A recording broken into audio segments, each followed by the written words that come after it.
প্রিয় দেশবাসী, দেশের সকল শিশু, কিশোর কিশোরী, তরুণ তরুণী, শিক্ষার্থী, বয়স্ক, বৃদ্ধ, পুরুষ, মহিলা সবাইকে সালাম জানাচ্ছি। আসসালামু আলাইকুম। আপনাদের সবাইকে ছাত্র জনতার বিপ্লবে সিক্ত নতুন বাংলাদেশে স্বাগত জানাচ্ছি। গভীর শ্রদ্ধা জানাচ্ছি জুলাই আগস্ট মাসে ফ্যাসিবাদের বিরুদ্ধে ছাত্র জনতার অভ্যুত্থানে নিহত সকলের প্রতি। তাদের আত্মার মাগফিরাত কামনা করছি। তাদের আত্মত্যাগের বিনিময়ে নতুন বাংলাদেশ গড়ার শপথ নিয়ে আমি আপনাদের কাছে কিছু কথা বলতে চাই।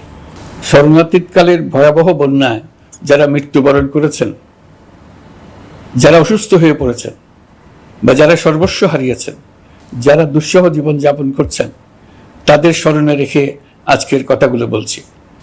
বন্যা দুর্গতদের জীবন দ্রুত স্বাভাবিক করার জন্য যাবতীয় উদ্যোগ সরকারি বেসরকারি পর্যায়ে নেবার আয়োজন করেছি। ভবিষ্যতে সকল ধরনের বন্যা প্রতিরোধে আমাদের আভ্যন্তরীণ এবং প্রতিবেশীদের সঙ্গে যাতে যৌথভাবে নেওয়া যায় সে আলোচনা শুরু করেছে। প্রিয় দেশবাসী, আপনারা জানেন বিপ্লবী ছাত্র জনতা জাতির এই ক্রান্তি লগ্নে আমাকে এক গুরু দায়িত্ব অর্পণ করেছে। তারা নতুন এক বাংলাদেশ গড়তে চায়। নতুন প্রজন্মের এই গভীর আকাঙ্ক্ষাকে বাস্তবে রূপ দেওয়ার সংগ্রামে আমি একজন সহযোদ্ধা হিসেবে তাদের সঙ্গে যোগ দিয়েছি। দেশের সকল বয়সের, সকল পেশার, সকল মতের, সকল ধর্মের সবাইকে বিনা দ্বিধায় এই সংগ্রামে যোগ দেওয়ার আহ্বান জানাচ্ছি। প্রিয় দেশবাসী, লক্ষ লক্ষ শহীদের রক্তের বিনিময়ে এবং লক্ষ লক্ষ মা বোনের আত্মদানের বিনিময়ে যে বাংলাদেশ আমরা পেয়েছিলাম তা ফ্যাসিবাদ এবং স্বৈরাচারের হাতে ধ্বংস হয়ে গেছে। আপনারা দেখেছেন আমাদের প্রতিটি প্রতিষ্ঠানকে তারা কিভাবে শেষ করেছে। দেশের রন্ধ্রে রন্ধ্রে ঢুকে গেছে দুর্নীতি। এমন এক দেশে আমাদের দেশ রূপান্তরিত হয়েছে যেখানে স্বৈরাচারের পিয়নও দুর্নীতির মাধ্যমে 400 কোটি টাকার সম্পদ করার মতো অকল্পনীয় কাজ করে গেছে নির্বিবাদে। শিক্ষা খাতকে পঙ্গু করে দিয়েছে। ব্যাংকিং ও শেয়ার বাজার খাতে লুটপাট, প্রকল্প ব্যয়ে বিশ্ব রেকর্ড, অবাধ সম্পদ পাচার, আইন শৃঙ্খলা রক্ষাকারী সংস্থাকে নিজ দলের পুতুলে রূপান্তর, বাক স্বাধীনতা হরণ, মানবাধিকার হরণ, এসবই হিমশৈলের অগ্রভাগ মাত্র। ক্ষমতা কুক্ষিগত করতে ফ্যাসিবাদী সরকার খর্ব করেছে জনগণের সাংবিধানিক ক্ষমতা ও অধিকার।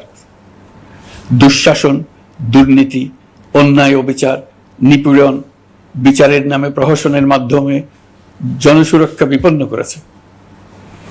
জনগণকে নির্যাতন, বঞ্চনা ও বৈষম্যের মুখোমুখি দাঁড় করিয়ে দিয়েছে। নতুন প্রজন্মের মানুষ সহ কোটি কোটি মানুষের ভোটাধিকারকে বছরের পর বছর হরণ করেছে। মানুষের এগিয়ে যাওয়ার পথে সকল ধরনের প্রতিবন্ধকতা তৈরি করে স্বৈরাচার তার নিজের, পরিবারের ও দলের কিছু মানুষের হাতে দেশের মালিকানা তুলে দিয়েছে। প্রিয় দেশবাসী, কিন্তু এই দ্বার প্রান্তে দাঁড়িয়েই আমাদের গড়তে হবে স্বপ্নের বাংলাদেশ। বৈষম্যহীন, শোষণহীন, কল্যাণময় এবং মুক্ত বাতাসের রাষ্ট্রের যে স্বপ্ন নিয়ে ছাত্র জনতা আন্দোলনে ঝাঁপিয়ে পড়েছিল, আমি তাদের সেই স্বপ্ন পূরণে অঙ্গীকারবদ্ধ। আপনাদের সবাইকে এই শুভলগ্নে তাদের স্বপ্ন পূরণে সমস্ত শক্তি নিয়ে এগিয়ে আসার আহ্বান জানাচ্ছি। তাদের স্বপ্ন আমাদের স্বপ্ন। জাতীয় জীবনে তরুণরা একটা মহা সুযোগ সৃষ্টি করে দিয়েছে। আমরা সবাইকে সুযোগ ব্যবহার করার কাজে এগিয়ে আসতে আহ্বান জানাচ্ছি। গণরোষের মুখে ফ্যাসিবাদী সরকার প্রধান দেশ ত্যাগ করার পর আমরা এমন একটি দেশ গড়তে চাই যেখানে প্রতিটি নাগরিকের মানবাধিকার থাকবে পুরোপুরি সুরক্ষিত। আমাদের লক্ষ্য একটাই, উদার, গণতান্ত্রিক, বৈষম্যহীন, অসাম্প্রদায়িক বাংলাদেশ। আমরা এক পরিবার, আমাদের এক লক্ষ্য। কোনো ভেদাভেদ যেন আমাদের স্বপ্নকে ব্যাহত করতে না পারে, সেজন্য আমরা প্রতিজ্ঞাবদ্ধ। বর্তমান সরকারের দায়িত্ব গ্রহণের মাত্র 2 সপ্তাহ শেষ হলো। কর্মযাত্রার প্রথম পর্যায়ে রাষ্ট্র সংস্কারের কাজে আপনাদের কাছ থেকে যে সমর্থন পাচ্ছি সেজন্য আন্তরিক ধন্যবাদ। আমরা অনুধাবন করছি যে আমাদের কাছে আপনাদের প্রত্যাশা অনেক। এই প্রত্যাশা পূরণে আমরা বদ্ধপরিকর। যদিও দীর্ঘদিনের গণতন্ত্রহীনতা, 15 বছরের ফ্যাসিবাদী শাসন ব্যবস্থা প্রায় প্রতিটি ক্ষেত্রেই আমাদের জন্য পর্বতসম চ্যালেঞ্জ রেখে গিয়েছে, কিন্তু এই চ্যালেঞ্জ গ্রহণে আমরা প্রস্তুত। আজ আমি সরকারের পক্ষ থেকে আপনাদের দোয়া ও সহযোগিতা কামনা করতে আপনাদের সামনে এসেছি। শুধু আমি বলবো, আপনাদের একটু ধৈর্য ধরতে হবে। এখনই সব দাবি পূরণ করার জন্য জোর করা, প্রতিষ্ঠানে ঢুকে ব্যক্তিবিশেষকে হুমকির মধ্যে ফেলা, মামলা গ্রহণের জন্য চাপ সৃষ্টি করা, বিচারের জন্য গ্রেফতারকৃত ব্যক্তিকে আদালতে হামলা করে আগেই এক ধরনের বিচার করে ফেলার যে প্রবণতা, তা থেকে বের হতে হবে। ছাত্র জনতার বিপ্লবের গৌরব ও সম্ভাবনা এসব কাজে ম্লান হয়ে যাবে। নতুন বাংলাদেশ গড়ার প্রচেষ্টা হতে ব্যাহত হবে। রাতারাতি এই পরিস্থিতি থেকে উত্তরণ কঠিন। নড়বড়ে এক কাঠামো, আমি বরং বলবো জনস্বার্থের বিপরীতমুখী এক কাঠামোর উপর দাঁড়িয়ে আমাদেরকে দেশ পুনর্গঠনের কাজে হাত দিতে হয়েছে। আমরা এখান থেকেই বাংলাদেশকে এমনভাবে করতে চাই যেন এদেশে জনগণই সত্যিকার অর্থে সকল ক্ষমতার উৎস হয়, বিশ্ব দরবারে একটি মানবিক ও কল্যাণকর রাষ্ট্র হিসেবে সমাদৃত হয়। তরুণ প্রজন্ম, শিক্ষার্থী ও জনতার আত্মত্যাগের প্রতি সম্মান জানাতে রাষ্ট্র সংস্কারের কাজে সফল আমাদের হতেই হবে, এর আর কোনো বিকল্প নেই। প্রিয় দেশবাসী, আপনারা ইতিমধ্যে জেনেছেন জুলাই আগস্ট মাসে গণ অভ্যুত্থানে বল প্রয়োগ ও হতাহতের যে দুঃসহ ঘটনা ঘটানো হয়েছে তার স্বচ্ছ তদন্ত করতে জাতিসংঘের মানবাধিকার কমিশনের প্রধানকে বাংলাদেশে এসে তাদের তদন্ত শুরু করতে আমরা আমন্ত্রণ জানিয়েছি। তদন্তের এই প্রক্রিয়া এই সপ্তাহে শুরু হবে। তাদের প্রথম দল ইতিমধ্যে এসে গেছে। আমরা ইতিমধ্যে ছাত্র জনতার বিপ্লবকে নস্যাৎ করতে যে শত শত মিথ্যা ও হয়রানিমূলক মামলা দায়ের করা হয়েছিল তার অধিকাংশ প্রত্যাহার করেছি এবং আটক ছাত্র জনতার মুক্তি লাভের ব্যবস্থা করেছে। পর্যায়ক্রমে মিথ্যা ও গায়েবী সকল মামলার ক্ষেত্রে অনুরূপ ব্যবস্থা গ্রহণ করে মানুষকে দুঃসহ ভোগান্তি থেকে মুক্ত করা হবে। ন্যায় বিচার নিশ্চিত করতে গণ অভ্যুত্থানের সকল শহীদ পরিবারকে পুনর্বাসন করবে। সকল আহত শিক্ষার্থী ও জনতার চিকিৎসার সম্পূর্ণ ব্যয় সরকার বহন করবে। সেই লক্ষ্যে স্বাস্থ্য মন্ত্রণালয়ের নেতৃত্বে উপদেষ্টা পরিষদে বৈষম্য বিরোধী ছাত্র আন্দোলনের প্রতিনিধিত্বকারী 2 জন উপদেষ্টার সহায়তায় একটা পূর্ণাঙ্গ তালিকা প্রস্তুত করা হচ্ছে। এই কার্যক্রমের জন্য এবং গণ অভ্যুত্থানের শহীদদের স্মৃতি ধরে রাখতে সরকার অতি দ্রুত জুলাই গণহত্যা স্মৃতি ফাউন্ডেশন নামে একটি ফাউন্ডেশন প্রতিষ্ঠা করার প্রক্রিয়া শেষ পর্যায়ে এনেছে। আপনাদের সবার এবং বিদেশে অবস্থানরত ভাই বোনদের অনুদান এই প্রতিষ্ঠানে পাঠানোর জন্য অনুরোধ করছি। আমি ব্যক্তিগতভাবে এই প্রতিষ্ঠানের চেয়ারম্যানের পদ গ্রহণ করেছি। প্রিয় দেশবাসী, আপনারা লক্ষ্য করেছেন দায়িত্ব গ্রহণ করেই আমাদেরকে আইন শৃঙ্খলা অঙ্গনে অস্থির পরিস্থিতি সামাল দিতে হয়েছে। আপনাদের সহযোগিতা ও সমর্থনে দেশপ্রেমিক সকল আইন শৃঙ্খলা রক্ষাকারী বাহিনী কাজে যোগ দিয়েছে। ফ্যাসিবাদী সরকার প্রশাসনের চরম দলীয়করণ করার ফলে বিপুল সংখ্যক কর্মকর্তা কর্মচারী দীর্ঘদিন বৈষম্যের শিকার হয়েছেন।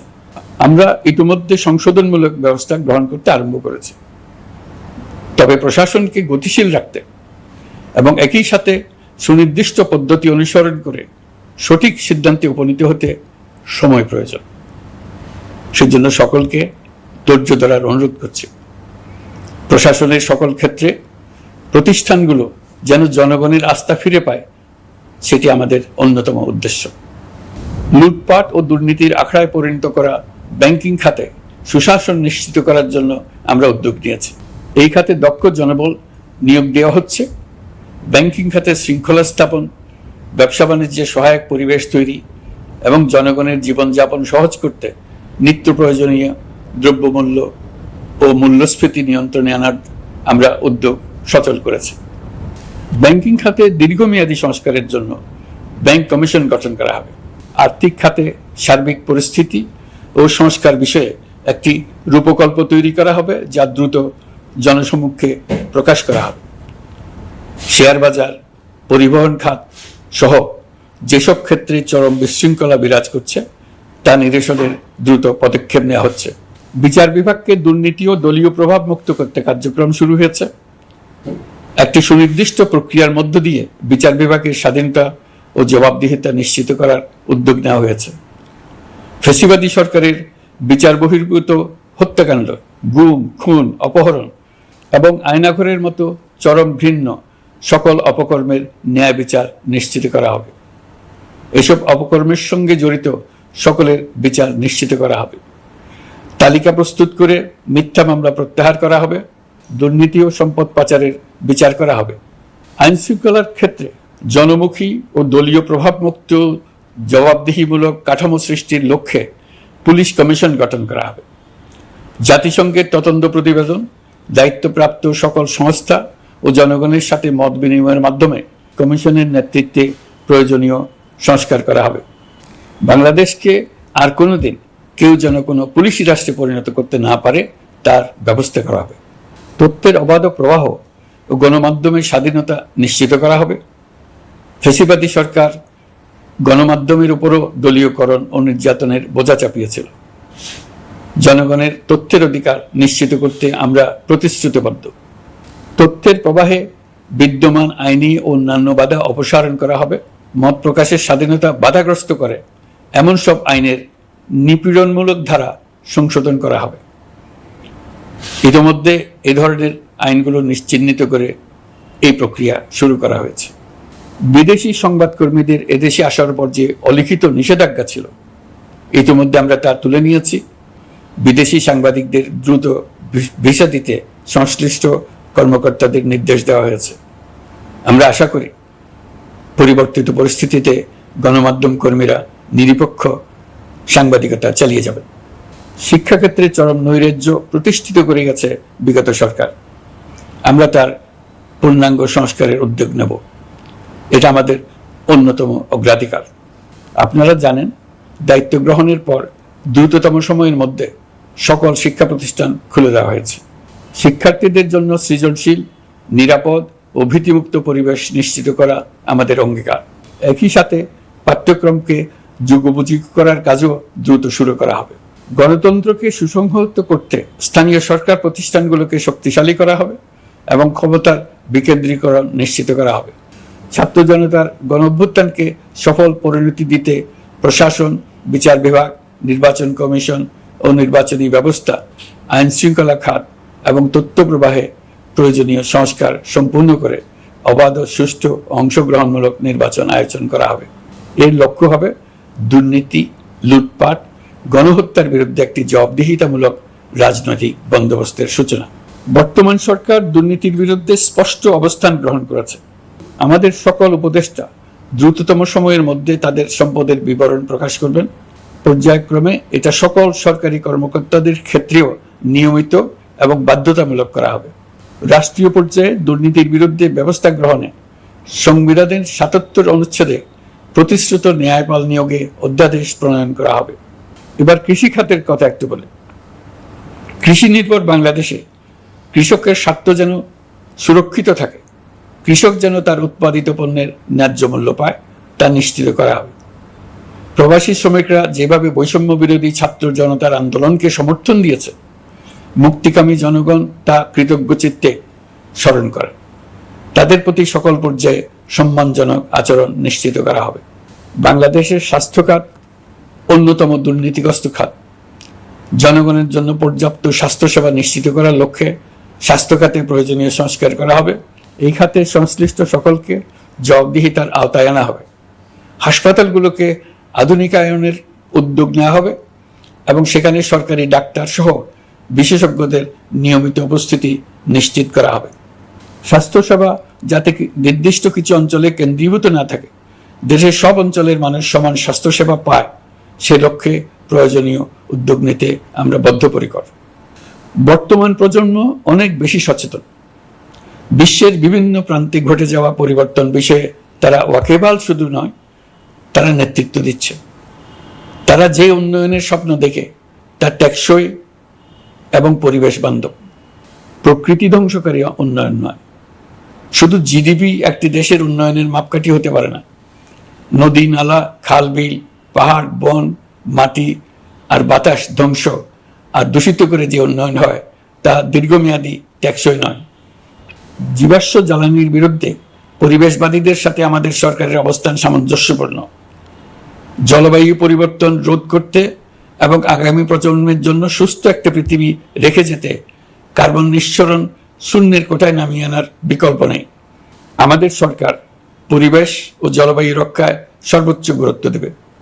এই কার্যক্রমে তরুণ সম্প্রদায়কে সম্পৃক্ত করা হবে। ইতোমধ্যে বিভিন্ন রাষ্ট্র ও জাতিসংঘ বর্তমান সরকারের কর্মসূচির প্রতি সমর্থন ব্যক্ত করেছে।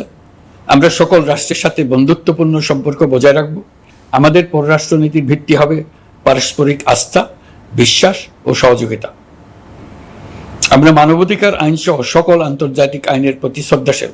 আমাদের পক্ষ থেকে গুম বিষয়ক আন্তর্জাতিক চুক্তির পক্ষরাষ্ট্র হওয়া সহ বিভিন্ন পদক্ষেপ নেওয়া হয়েছে। ইতিমধ্যে পক্ষভুক্ত এমন সকল আঞ্চলিক ও দ্বিপাক্ষিক চুক্তি ও সমঝোতা বাস্তবায়ন করে যাব।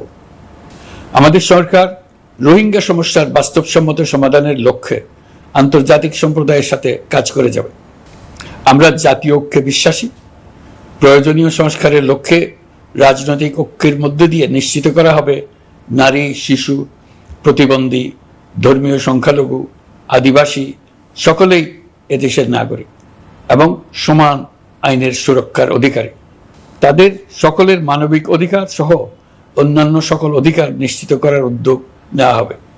এই জন্য আমি উপদেষ্টা পদমর্যাদা সম্পন্ন একজন বিশেষ সহকারী নিয়োগ দিয়েছি, যার দায়িত্ব হবে জাতীয় সংহতি উন্নয়ন।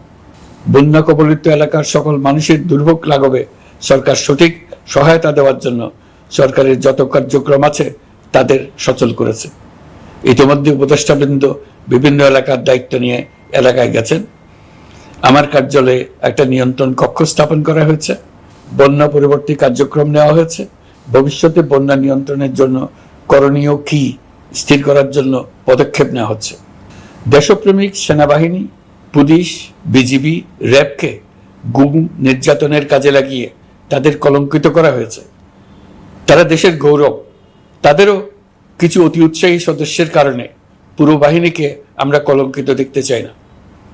আমরা অপরাধীদের চিহ্নিত করতে চাই এবং তাদের শাস্তি দিতে চাই, যেন ভবিষ্যতে কারো হুকুমে দেশপ্রেমিক কোনো বাহিনীর, পুলিশের, র্যাবের কোনো সদস্য হত্যাকাণ্ড, গুম ও অত্যাচারে জড়িত হওয়ার সাহস না করে।